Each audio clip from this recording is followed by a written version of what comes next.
There are more than 30 cities and towns in the Western Hemisphere named Colombia.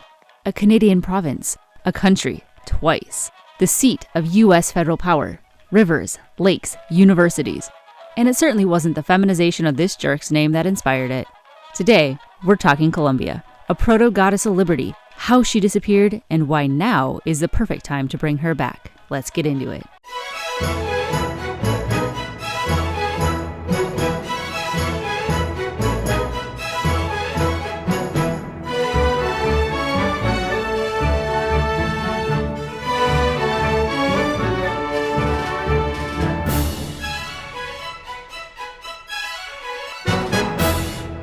The first published use of Colombia in reference to the American colonies came in 1738 from a British periodical called The Gentleman's Magazine, which, coincidentally, also coined a definition of magazine for their collection of articles instead of just military storage. See, the English Parliament had been a bit touchy about people knowing explicitly what they said after one of their fellow MPs and his wife died in the Tower of London upon his third imprisonment for asking a few too many questions about how Queen Elizabeth's whole virgin queen thing was supposed to work in a monarchy. So even though the freedom of speech within Parliament had been ensured for like 50 years at this point, they had maintained a blanket ban on publishing any sort of records of their debate. To circumvent arrest, the writers of the Gentleman's Magazine wrote about debates in the Great Senate of Lilliput, the fictional island nation from the recently published Gulliver's Travels, where the 6-inch tall inhabitants are just as greedy and capricious as any full-sized human. Names get anagrammed, places like Spain go by Iberia. Nothing that would be unintelligible to their contemporary reads periodicals for funsies crowd, but just enough facade to skirt the law. While this little magazine would eventually run for almost 200 years, at the time its monthly circulation was only around 10,000 in a country of 7 million. Which is why this is where the story gets T-boned by art.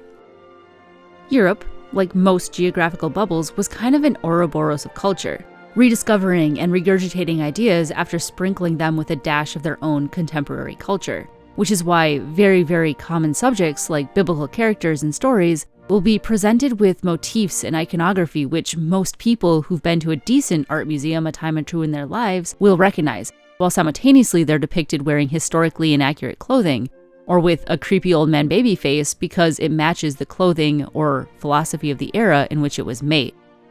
On top of that, the Romans had copy-pasted the Greek pantheon and stories, leaving plenty of new old ideas for Renaissance artists to find in their literal backyards and envy the skill of, which by the Baroque era had evolved to a devout study of the human form, both in anatomy and in art, particularly nudes, adding this thin veneer of respectability because, no, it's academic, yeah. They're not naked ladies, honey, they're nymphs and pagan goddesses, and any sophisticated person with a proper education would know that, so let's hang them in the dining room. This led to a shockingly popular trend throughout the Baroque era, in which the 4 continents were allegorically depicted personified as women, and it was always 4. To Europe, Antarctica didn't exist, the Americas were one giant amorphous blob, and nobody cared about anything in Oceania. Add to that, these 4 allegories could conveniently stand in for each of the cardinal directions, and in a way, the age of exploration as a whole, quietly reinforcing the power and cultural dominance of the world they knew, Europe and Asia, over the seemingly wild, fertile, exotic new lands of Africa and the Americas they were bumbling into. Regardless of medium, allegorical Europe was nigh universally depicted as fully clothed, and often enthroned, surrounded by the trappings of power, ermine fur, crown, scepter. Asia was commonly depicted as her near peer, but always slightly lesser lady, predominantly inspired by the Middle East and the silk and spice roads.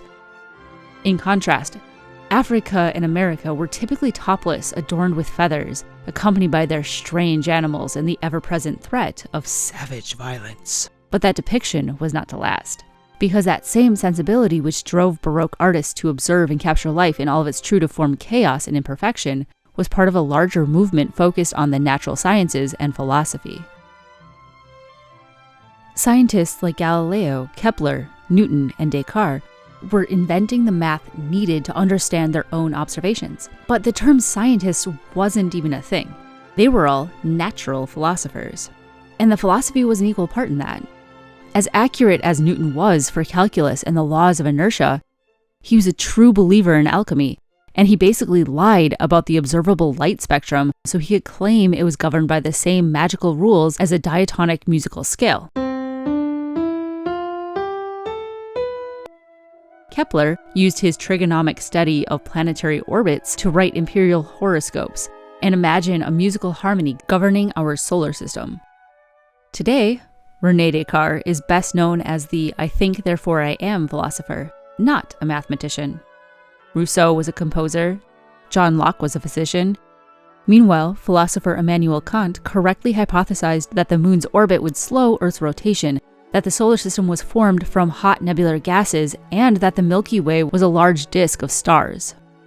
Philosophy and science were symbiotically and sometimes parasitically entwined. And these guys' lives were overlapping each other too.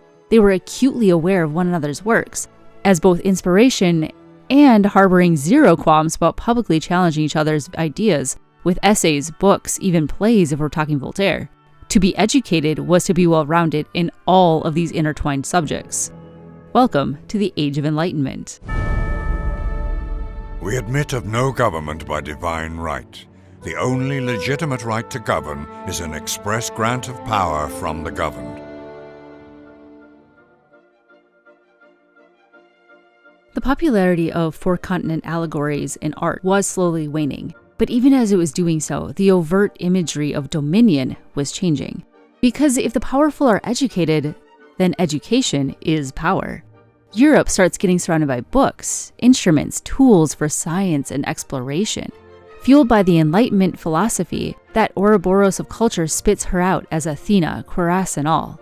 And if Europe is going to be cosplaying as the goddess of wisdom and war, you can bet she's not going to be the only one rocking a toga. Thus, America gets clothes.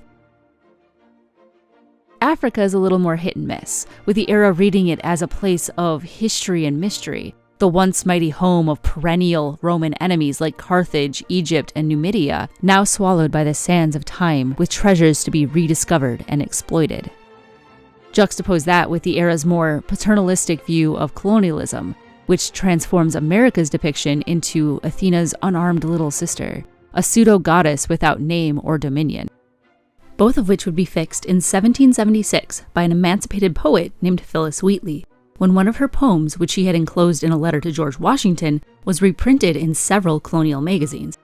And this wasn't an instance of random fan mail. Phillis's work had been published as her own since her early teens, including her own book. Within genteel abolitionist circles of the day, she was lauded as a genius, proof that a proper education, like that which she had received from her owner's children, could enlighten anyone. And as a chronically ill teen, she defended herself, her work, and her very humanity, dissertation style, against a battery of 18 of some of the most prominent gentlemen in Boston, some of them slaveholders themselves, who, by the end, attested that she wasn't merely parroting what she had been taught, but that she thought, and therefore she was. Her poetry convinced a slave trade-invested Voltaire that he was wrong because Africans too could make art. And it forced Thomas Jefferson to awkwardly try moving the goalposts on humanity because he was a dick. All while she was named after the ship which had brought her enslaved as a child from Africa. By her hand, Columbia is rendered a goddess divinely fair. Fueled by art and science, one who remembers her allies, who yearns for peace and mourns her losses. But above all, the goddess of freedom, for which she will always fight. With just 2 poems bookending the American Revolution, Phillis cemented the character of a patron deity for a new kind of world, one which aspired to the lofty ideals of the Enlightenment, even as its greatest heroes fell well short. Her concept of Columbia almost immediately subsumes the allegorical bicontinental America in art. She keeps the peplos of a Greek goddess, but unarmored because she doesn't seek war, often bearing a shield to defend the helpless, the same heater shield found on the Great Seal of the United States. On the rare occasion she's depicted with a weapon, it's most often a sword, bared but with its point down, a weapon of chivalry, ready to be used but not seeking a fight. Columbia is why Captain America is like that. His earliest shields are dead ringer for hers. His costume's colorful bombast echoes hers, not Uncle Sam's. His virtues, even his canonical interest in art, is derived from this Enlightenment goddess of freedom. But before I get there, we still got this funky little hat to talk about. And here, once again, the Ouroboros of culture arrives to haunt us. When the Romans copied ancient Greece's homework and scribbled their name on it, they also copied the look of Greece's eastern enemies from about 800 BC, including a brimless conical hat with a tip pointed forward, called a Phrygian hat, named after one of the many kingdoms characterized as wearing it throughout what is now Turkey and Syria. But the Roman Republic had also elevated another brimless conical hat to prominence, this one called the pileus, which was given as a codified component for the legal process of manumission. Beyond being a literal freedom hat, the pileus was also used as an instantly comprehensible metaphor. Rebelling or invading armies were accused of carrying a pileus like a standard before them. Whether it happened in reality or was just anxious propaganda doesn't change the clear message that slaves who join the army will be freed. Likewise, upon assassinating Julius Caesar, some accounts include the conspirators parading a pileus upon a spear to tell the citizens of the Republic that they had been saved from a tyrant. Brutus even had these commemorative coins made later, with the pileus flanked by daggers. Here's the same thing updated in 1552 to celebrate victory over a Habsburg emperor who'd been collecting titles like Pokemon. It was part of a wave where the style of hat mattered less than its presence atop a spear or pole, which, in humanity's infinite capacity for creativity, became known as a liberty pole. But that 1552 medal was still celebrating the victory of a king, no matter how much he wanted to play the scrappy underdog. And those examples out of Holland, well, William of Orange wasn't technically their king, but he was the scion of a dynastic line, married to the heir presumptive of England, and wielding an amount of power which most people in a true republic would consider tyrannical. Poison in the well. So, when it comes to the Enlightenment and the era of revolution at birth, the hat atop a liberty pole had to represent the proletariat, not a cosplaying monarch. And a brimmed hat was not it. Nor was it a tricorn, despite being the peak of fashion for the day. Any shaped hat requires more skill and time to make, and usually uses nicer materials, which automatically makes it more expensive. Functional for the educated gentleman or merchant, sure, but not for the everyday use of, say, a longshoreman or a teamster. They typically preferred simple linen or knit caps which they could make and repair themselves. And with the American colonies and France being aspirational republic buddies, both ended up hoisting the same simple kind of toque, stocking cap, beanie, whatever you want to call it, about the same time.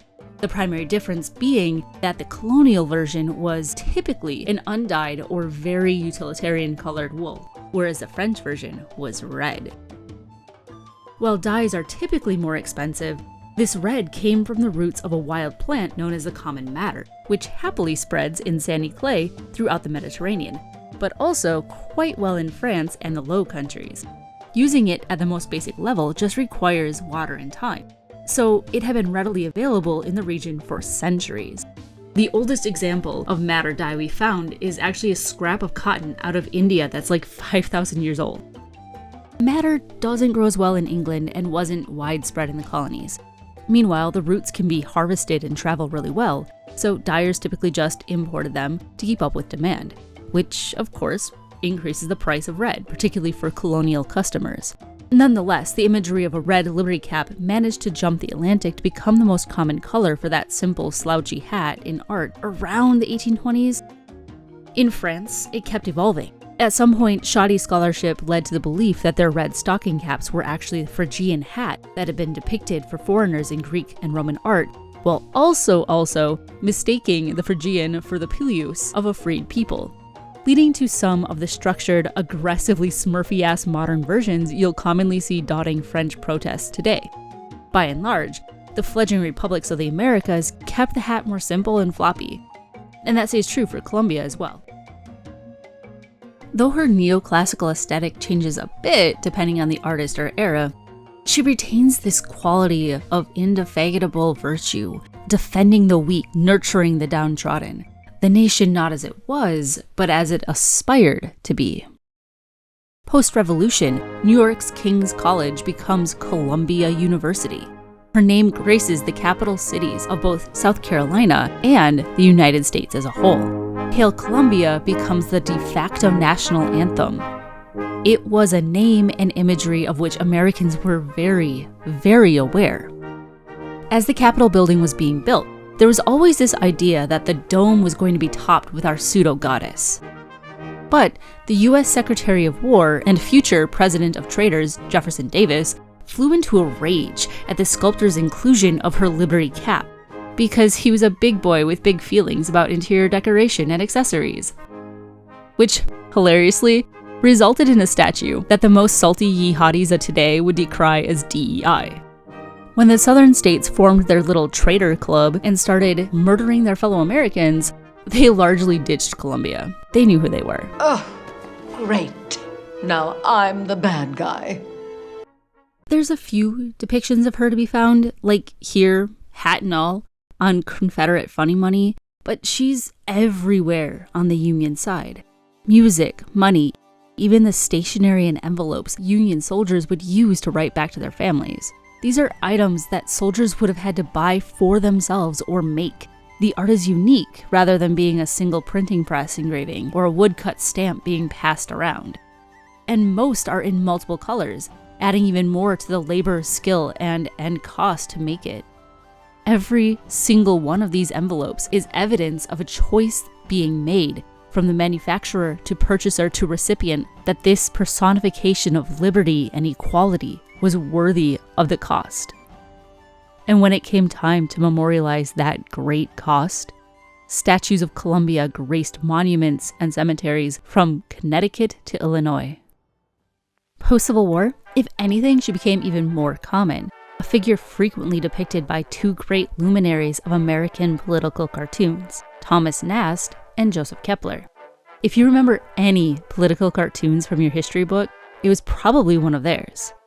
Both were immigrants whose parents had fled the series of political protests and rebellions which had swept through the German Confederation and Austrian Empire starting in 1848. Nast was only 15 when he started as a staff artist for an illustrated newspaper. By 18, he was receiving death threats from corrupt New York City officials for revealing their willingness to sell the milk of diseased cows mixed together with plaster, starch, and eggs. It was a national scandal. Meanwhile, Kepler had drawn covers for several illustrated newspapers before eventually founding his own for his fellow German-speaking immigrants. One which proved so popular that in less than a year, it was being concurrently published in English as well, and it ended up outliving him by 24 years. The Columbia of both artists retains her Enlightenment virtues, often acting as an ethereal mother figure to the peoples and ideals of America, to match with, or juxtapose against, the stern, slightly oafish government stand-in of Uncle Sam, which had finally coalesced beneath their pens. It also made their satire extra biting when she was depicted as falling well short of those same ideals she was supposed to stand for. So how does the nigh ubiquitous personification of American virtues for over 150 years fall out of favor? AI brain rot answer is that she was simply replaced by the Statue of Liberty. So, let's examine that for a minute. The statue, or her torch arm at least, had been displayed as part of a decade-long fundraising campaign to buy her as a belated 100th birthday/undivorced present from the people of France to the people of the reunited States. It was in Philly for the closing weeks of the Centennial Exhibition, and then, for 5 years after that, it was chilling in Madison Square Park, waiting to be climbed by anyone willing to pay a frankly absorbent 50 cents to do so. October 1886, Lady Liberty is fully assembled atop an old federal fort on one of New York's islands in New Jersey's waters. Nearby Ellis Island begins to process immigrants in 1892. So yes, the statue stood in proud welcome to tens of millions of migrants over her nearly 150 years. But as a statue, and her art is the same, gigantic, distant, and green. Usually on her pedestal, her accoutrement around her cartoon face twisted in dismay or fury or sorrow, but she's not proactive. Where Columbia is depicted righteously shielding the weak or challenging authority, or even betraying her own ideals, she is a full participant in the event. The Statue of Liberty is just present as things happen around her. It's not exactly the same niche. Part of that can be chalked up to the slow death spiral of political cartooning. With the rise of photography and improved literacy, illustrated newspapers had gone the way of the dodo in the mid-1920s, and the big newspapers of record were holding front-page space for the salacious imagery of an event, rather than some smartass's take on politics. Then, newspapers themselves started dropping like flies at the turn of the millennium. These days, there are roughly 90 editorial cartoonists on traditional newsroom payrolls, down from more than 200 in the 1980s. Artistic tropes and characters work through familiarity and repetition. Maybe modern cartoonists don't trust their audience's capacity to recognize an illusion like Columbia. But that means she would have had to fall off well before that point. 150 years of art, poetry, and music doesn't just disappear overnight. Think about it. If the corporations who owned Darth Vader or Superman or Mickey Mouse never printed them on another t-shirt and they never appeared in another official movie, how long would it take for the collective memory of those characters to disappear? The old physical media would still exist for anyone to stumble across, as would mentions like this or fan art, as well as your memories of them and anyone you share those memories with. I am your father.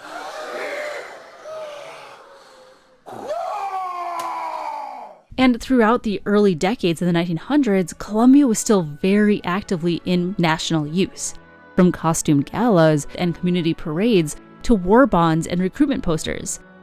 She adorns just as many World War I monuments as she does Civil War monuments, in addition to the baker's dozen worth of other public projects post-Civil War.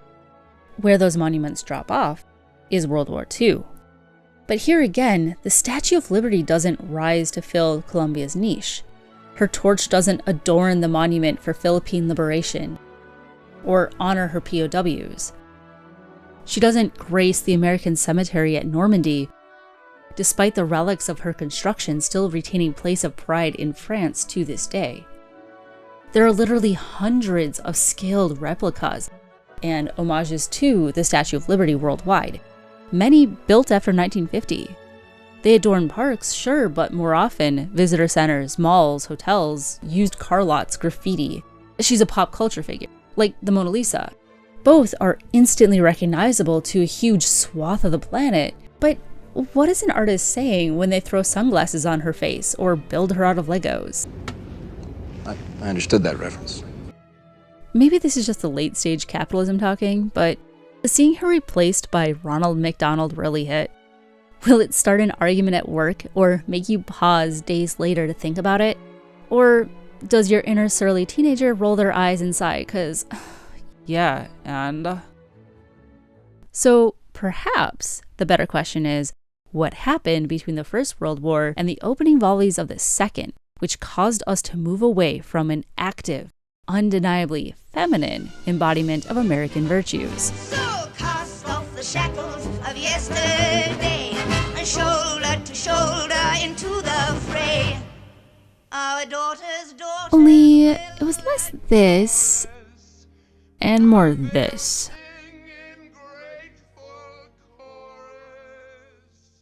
We suffer from this quaint idea of Rosie the Riveter in World War II, of women stepping up to fill the shoes of the fellows marching gallantly off to war. Like their mothers, aunties, and sisters hadn't done the exact same thing for the First Great War. Like working class women and children hadn't been sacrificing their bodies in factories beside men since the Industrial Revolution, or by domestic and farm labor always. Over the course of the war, more than 13,000 women passed the skill and fitness tests required to enlist as a yeoman or nurses in the U.S. Navy.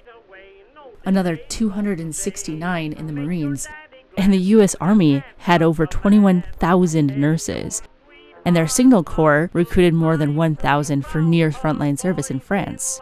Also near the front, at least 118 American female doctors who, after they were rejected for military service, volunteered with aid organizations and in many cases funded and organized their own damn hospitals, almost entirely staffed by women, with thousands more serving as nurses and orderlies. 150 as x-ray techs, and at least 300 ambulance drivers who, in addition to mad skills driving cars and trucks, had to be certified as mechanics and in providing first aid. The American Red Cross alone operated a motor corps with more than 12,000 female volunteers, charged with maintaining their own vehicles for the work. And their Grey Ladies organized non-medical recreational activities and hospitality services to keep morale up amid long-term hospital stays. Women volunteering for the American Red Cross also operated 530 canteens both at home and across the front, serving more than 40 million meals. Through the Women's Land Army, some 20,000 Americans with agricultural experience or education volunteered to work farms scattered across 40 states. By the end of the war, women made up 20% of the entire U.S. manufacturing workforce, and more than 100,000 were employed in keeping the trains running. But all of that still only increased women's participation in the U.S. workforce by 6.3%, because 1 in 4 women had already been working outside of the home, farm, or family business. The big change was that these women felt that if they were going to be assembling munitions or working as electricians, they should be treated just like anyone who performed those jobs, including equal wages and rights. The century-long cause had been picking up renewed steam since the suffrage parade of 1913, held in D.C. the day before President Wilson's first inauguration. A lawyer on a white horse led 24 floats, 9 bands, and more than 5,000 desegregated marchers to the great columns of the Treasury Building, where Columbia stepped out to meet them, accompanied by her ladies: charity, liberty, justice, peace, and hope. Only, the whole parade didn't make it there. The police, being the police, grew tired of corralling a jeering crowd they agreed with and merely stood by as the mob descended. More than 100 women were sent to the local emergency hospital. Another 300 reported injuries, and 2 ambulance teams had to spend 6 hours each literally fighting through the riot to reach the victims. In the end, cavalry from the local fort had to be brought in to break up the mob. Newspapers nationwide expressed their dismay at the violence, leading to congressional hearings and the superintendent of police for D.C. losing his job. But that was it. Bills for women's suffrage were introduced again, only to die again in the Senate in 1914, 1918, and 1919. President Wilson expressed tepid support, but in a private meeting, he told them maybe they should just listen to public opinion. They responded the next morning by being the very first group to ever picket the White House. They became known as the Silent Sentinels. 6 days a week, rain or shine, for 26 months. At first, Wilson was amused. He invited them in for tea and coffee. He tipped his hat as his car drove past them. But April 1917, the United States entered World War I, and the Sentinels kept protesting. If anything, their banners became even more pointed. And once again, big boys with big feelings decided that was distinctly unpatriotic. Where before, spectators were content to merely harass them. Spitting and violence became more prevalent, with police just standing by, watching it happen. The arrests started in June, with the entirely trumped-up charge of obstructing traffic. Just enough to keep a sentinel locked up for a few days of rancid, worm-filled food, and to bully them back into their place. But the women were undeterred. More showed up to replace those taken. By mid-July, sentences for the ringleaders were reaching 60 days. District jail meant solitary confinement in 6 by 9 foot cells, each containing an open toilet and absolutely infested with rats and bedbugs. When the suffragettes overflowed the district jail, they were sent to a squalid, overpopulated workhouse where they refused to work, many on hunger strike and being forcibly fed as they demanded to be treated as political prisoners, even though the United States justice system still doesn't acknowledge difference. All of it led to November 14th, 1917, the Night of Terror. Some 40 guards and their warden went full medieval, violently stripping, beating, and torturing their prisoners. One woman's wrists were chained to the ceiling overnight. Another suffered a heart attack when she thought the guards had murdered her unconscious cellmate as blood pooled around her head. All were denied medical care, at a time when 1/3 of the nation's female doctors had offered their services to the military. Again, public outrage swelled, and with 30 hunger strikers undeterred, officials gave up and released them. A few months later, the Court of Appeals vacated their convictions for lack of evidence. In those 5 months, more than 200 women had been arrested, most of them multiple times. In January of 1918, the House passed the 19th Amendment, exactly 40 years after the first time women's suffrage had been introduced to Congress. For the first time in exactly a year, the Silent Sentinels didn't picket. But as summer dragged on, it became obvious that the Senate was stalling. The Sentinels returned, and so did the arrests, this time to a workhouse that had been declared unfit for human habitation 9 years prior. In October 1918, the Senate failed suffrage by 2 votes. February of 19, they failed it by 1. When it finally passed in June, 15 senators couldn't even be bothered to vote. And garnering the required approval of 3/4 of the states in order to be welded onto the Constitution took another 14 months. But even then, it wasn't perfect. Particularly in those no states, where women faced the same voter suppression tactics black men had over the 53 years of their suffrage. But women winning this modicum of equality came at the same time that men were coming home from war. Obviously, work in munitions and shipyards dropped precipitously, but even heavier labor jobs largely unaltered by the war, like railroads and machine shops, were commonly unionized, and those unions simply refused to accept women. Even positions where women were societally considered not just equal but superior to the men they replaced, like stenography and signal corps work, they continued to be paid significantly less. And the expectation that any woman who had the audacity to get pregnant, regardless of her marital status, would immediately resign her job hadn't disappeared, even during the war. Just like any time strides are made towards equity, a few fearful, mediocre reactionaries will loudly whine that it's too much, too fast. They'll wield their ironically overwhelming control on the levers of power to manufacture a public consensus.